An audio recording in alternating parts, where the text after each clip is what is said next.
Okay, so we're live on Facebook Live, and we'll be live on air in 2 seconds. Welcome to 93.5 Unity FM. This is Science with Sid, every Thursdays between 3 and 5 p.m. for our weekly science show. So we are actually live in the studio. It's been a couple of weeks, so you might have heard some repeat shows, but today is the 21st of March. We are live in the studio today between 3 and 5 p.m. and we've got some exciting guests in the studio with us who will be talking about the periodic table and chemistry. So I've been off for a few weeks, busy doing other stuff, so it's been really difficult to come in. So I'm really glad to be back, and we're currently looking at the periodic table in our workshops. So we've got two amazing guests from the University of Birmingham that are in the studio today. So I'm going to introduce, we've got, let's get this right, we've got Matt James, That's right, who is a PhD student. So he has come in today to talk about fuel cell technology and materials, especially hydrogen, I think it is. That's correct. Yeah. And then we've got Dr. Harper, Yes, Dr. Gavin Harper. I forgot your first name then. Dr. Gavin Harper. He's going to be talking about elements and that we use in industry, I think it is, in the commercial world. So we're talking more about the periodic table there. So do you guys want to say hi? Yeah, hi. Hello. Really glad to be here. I'm really excited. Brilliant. We're excited to have you in the studio as well. So we are live on Facebook Live. So if you are near the internet, you might want to log into Science with Sid. Sid is SYD. And you can check out these two dudes on live on air. So they have come from the University of Birmingham today. So who wants to go first in introducing themselves in a bit more detail? Go first? Matt, Yeah, cheers. So I said introduce, I'm Matt. So I'm originally from South Wales. Oh, wow. No Welsh accent? No Welsh accent. I know, it's really weird. Don't know how. I know, I don't know how. How long have you been in Birmingham?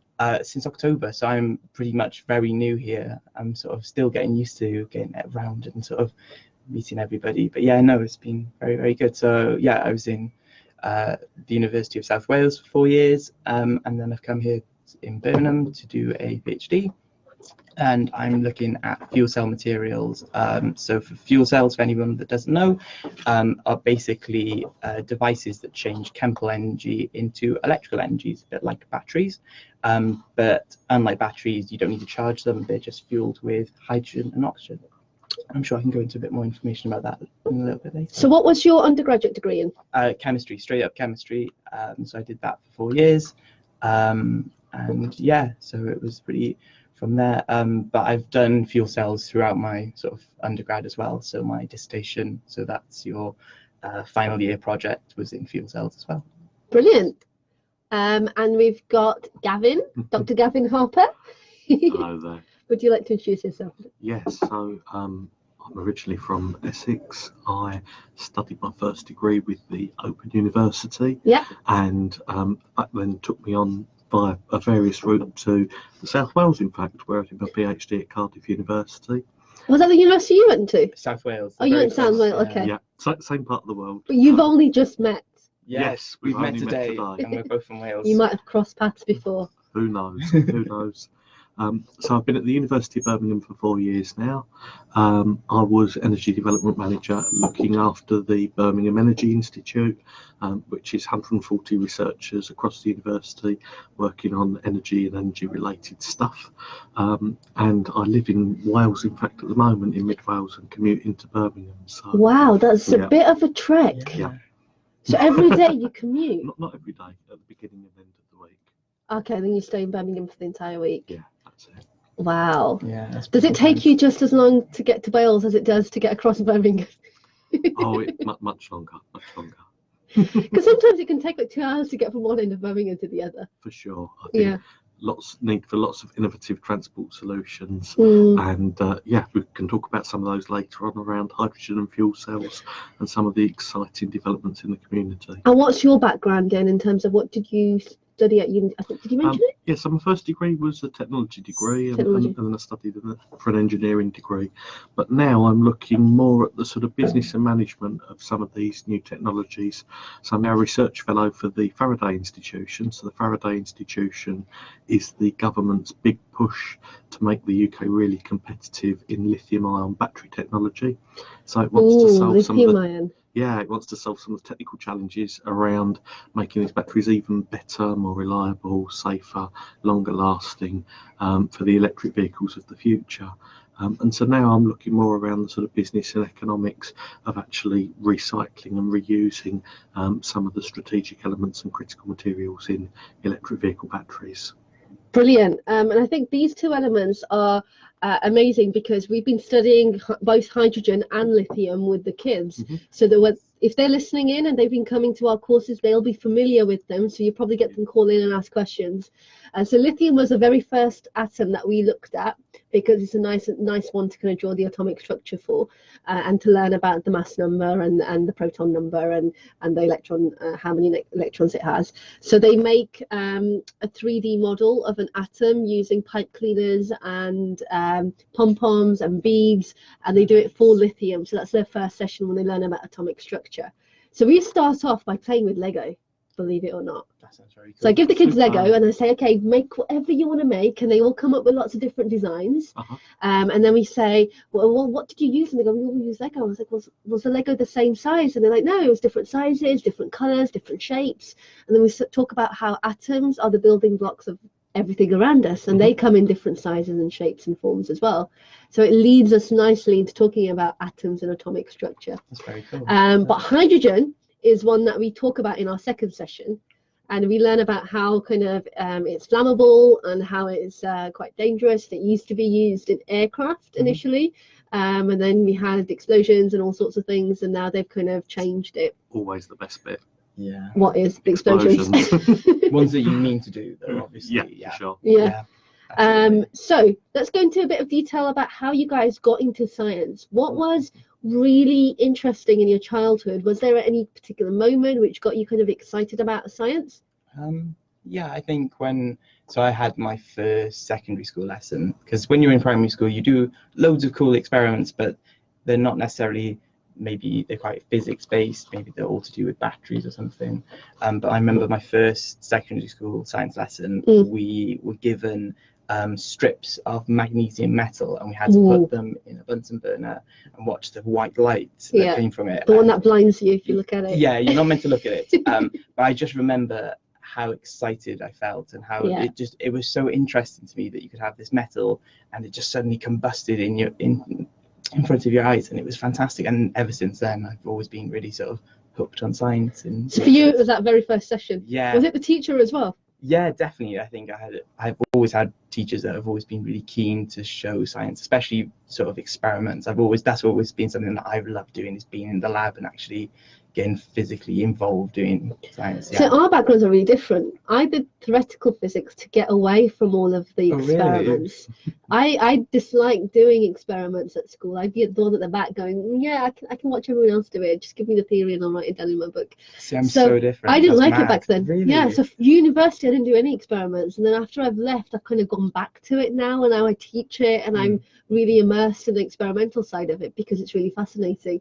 But that's interesting that got you. For me, it was the opposite. It was all the calculations and all the kind of theory. Really, of stuff. sort of the maths behind it. Yeah, that's fair. No, I understand that. It's funny because in our office there will be lots of people who are quite lab-based, and then there's people who do computational work. So it's all theoretical, using a lot of computers, using a lot of algorithms, and you can just see the difference, I suppose, in like how people take and attitudes towards it. Is there an actual course or degree that is theoretical chemistry?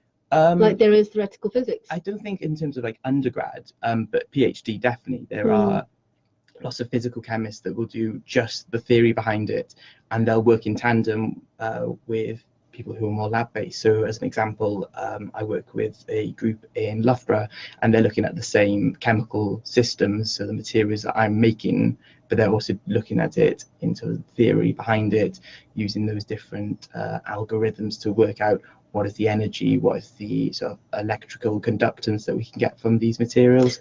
So then do they come up with what their predictions are, and then you're essentially Yes, testing so it we're out? testing it out, and then we're matching, and then they can sort of optimize their algorithm depending on what we've got results in real life, but then also they can give us guidelines in terms of what materials maybe we should look at. Is there maybe a dopant to a material we can add that may improve it? So it's a really nice conversation that you have in between theory and practical. So it sounds like it's more of a group-based thing rather than it being your own project. And do you find there's a frustration in that because you have to rely on someone else to do one side of it, and then they'll be like, no, I want you to do it like that. You're like, well, I want to do it like this then. I think it's more to do with collaboration. I think science is best when it's collaborated between lots of different people, because you see things differently, don't you? See, yeah, totally. And when you're speaking to people, obviously they come from different backgrounds. So I think, maybe it's engineering, maybe it's more theoretical, like mathematics or physics, and they can come up with something, or they can see it in a different light that can completely change your point of view. And from that, I think just collaboration and talking to other scientists is always the best policy, I found anyway. Teamwork makes the dream work. Yeah, I think, true. in the days maybe of simpler discoveries, it could be, a lone person or someone in the lab assistant, working away. But I think when you look at the nature of science now and the scale of projects, it's only something that can be accomplished as part of a team and group of people working together. When you look at some of the really massive discoveries that are being made, when you think about CERN, when you think about the gravitational waves work that's going on at Birmingham, yeah, we had them in a couple of weeks back. Fantastic. Because I did my it wasn't my 4th year project, it was my summer project I did at the gravitational waves department. So I went to Birmingham Uni. Wow. And I did the TPAM, theoretical physics and applied maths.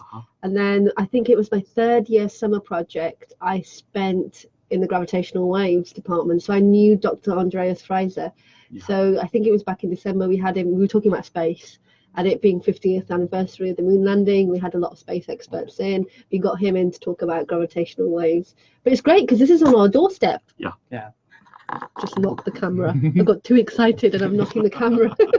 But it's on our doorstep, and this discovery was made with Birmingham University in conjunction with a university in the States, I think it was. Yeah. So it was a joint collaboration on that part. What about you then? What was your inspiration that got you into science and technology? I think, I don't know, you get different people, different influences, and people that are willing to, spend some time explaining things to you. And I think as a kid, that's really important, having people where, you're asking those questions, why? And some adults can be dismissive and find that a bit irritating, and others can actually say, well, let's take the time and try and explain things. So were you that annoying kid that was asking all the questions all the time? Definitely. And I think, I like to experiment and build things more maybe on the technology and engineering side than the science side. But I guess when you're a kid, you're breaking things apart. Yeah. So you could have taken them apart to see how it's all put together. I know. I had a friend's dad who used to repair photocopiers, and he would bring me circuit boards from the photocopiers, and I would sit with a pair of cutters just like snipping away and taking the bits off and seeing, not understanding everything and all the detail, but I think, it's important to just learn through experimentation and trying things. And so then I suppose I went through school and maybe felt a bit frustrated at school and wasn't really sort of engaging so much as I came to the end. And then I actually left school at 16, went out to work, and it was meant to be a job with training, and I found that a little bit frustrating, and that wasn't really feeding me either. And so then I started a degree with the Open University, which is a fantastic institution, and that really set me on a completely different path. And it's really interesting the way that they deliver learning, because it's experiments get sent through the post, and then you do they? Wow. Yeah. So it's great. It's like Christmas. You get parcels of books and DVDs. I get really excited when I order stuff and I forget what I've ordered, and it arrives, and you're like, oh, it's like birthdays all over again. Yeah, this is it. And then you open up the box, and then inside you've got little bits and bobs, a set of instructions as to the experiments that you need to carry out. And it's great because they managed to achieve explaining some really quite sophisticated science using quite simple bits and bobs. And then for more in-depth experiments, they have summer schools where you go away to different universities. So they will hire a university for a week, and it's very intensive. So you get all of that lab time blocked together in a week. And so that's what got me back into a university career. And so then went through a couple of different universities. And I suppose maybe because of the nature of how I'd done my first degree in terms of distance learning, I fell more into the sort of business and management of technology and engineering rather than maybe the more hands-on, people sort of say pejoratively like the idea of like paper engineering, and I think that's how I felt at the time, was that I sort of understood things, but maybe in more of a sort of distant way than an applied way.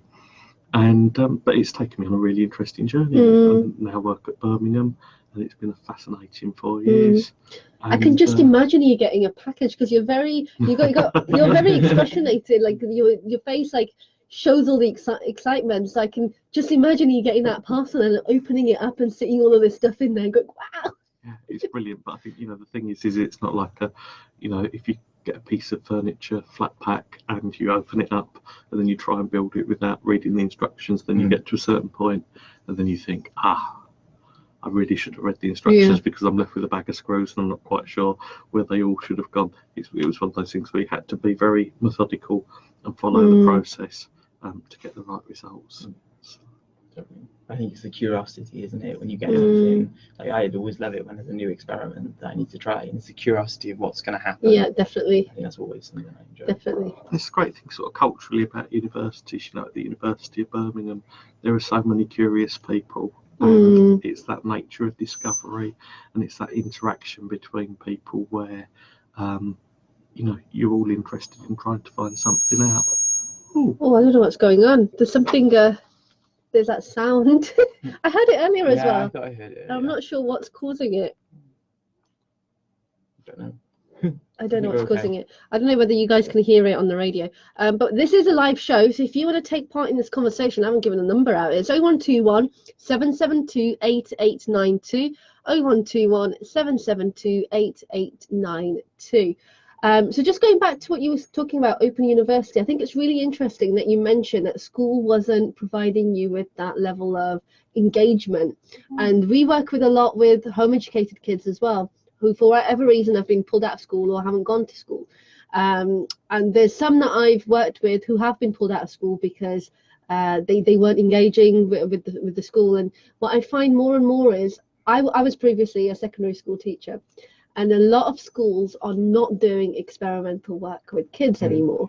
More and more are just feeding them information, which, to be fair, when I was a student, I would have loved, because I wasn't into my experiments back then.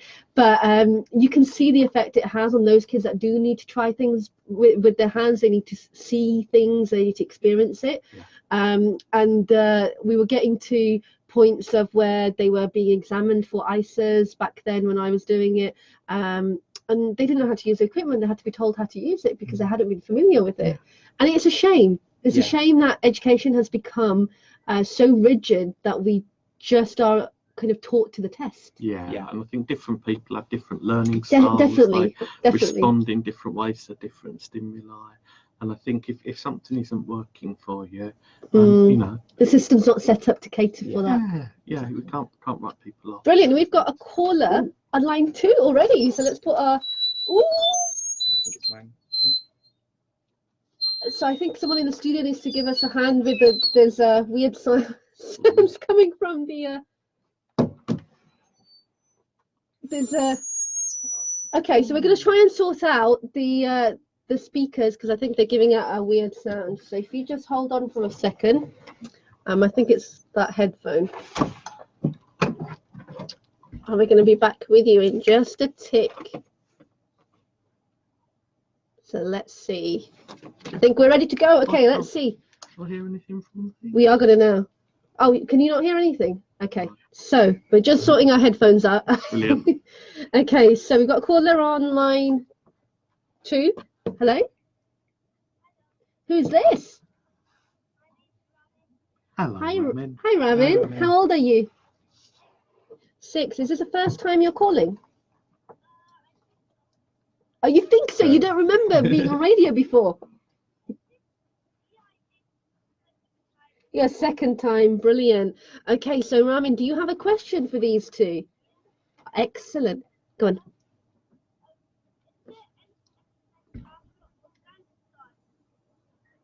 Can you just repeat that again? You got cut off.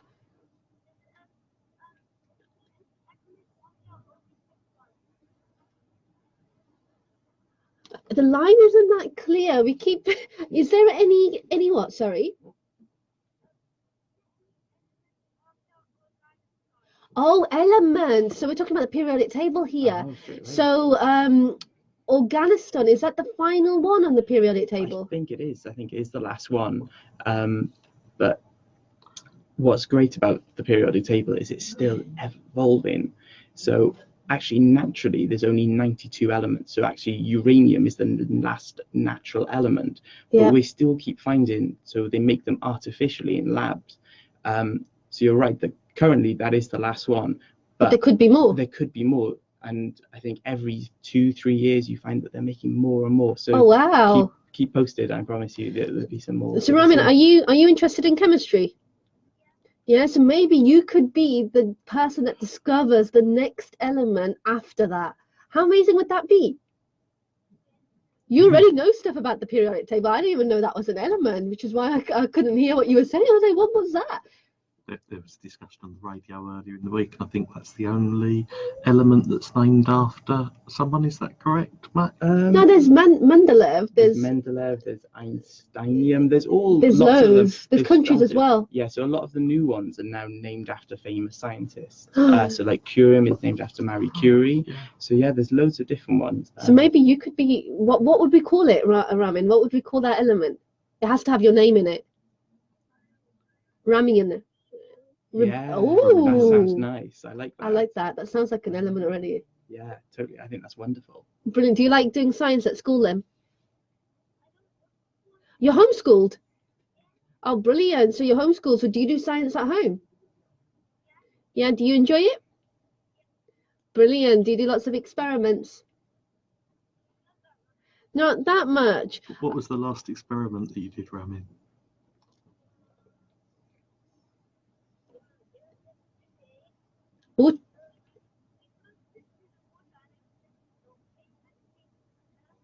Oh, nice. So you put stuff in the water and they was floating. So you're learning about density. How amazing is that? What did you put in the water and why did it change colour? No idea. And that's something for you to go and figure out then. Maybe you could put different things in the water and see whether they float or whether they sink. And you could tell us next week what you discover. Okay? Brilliant. Thank you for calling in. That was a brilliant question. Great to hear from you. Brilliant. Thank you. Bye-bye. Right, let's go to line 1. We've got another caller on the line. Hello? Hello, who's this? Walaikum salam, who's this?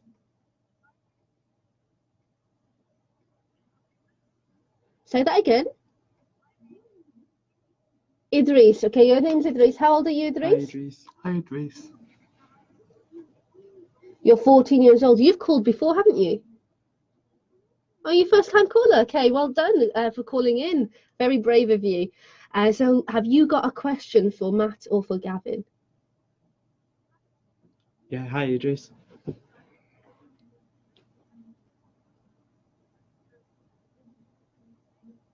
Explain more about what would you like to know about Matt?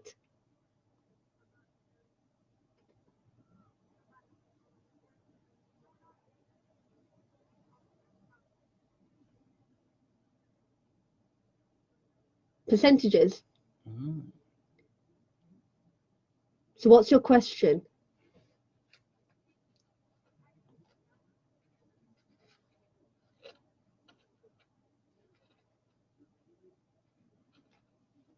In sort of, so is that like our yield? So yeah, so when we're looking at some of our, so when we make something in terms of like chemistry, so it could be anything really, when we're looking at yield, it's like how much we've made compared to theoretically how much we've made. Oh, okay. So you would do that with some, like, working out your molecular mass. So for me, it's just all theoretical. I'd just be like, yeah, this is how much you get.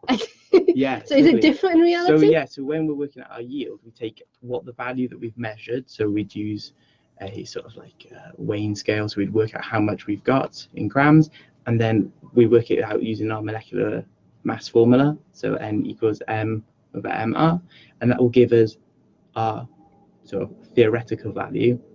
So we do practical divided by theoretical, and then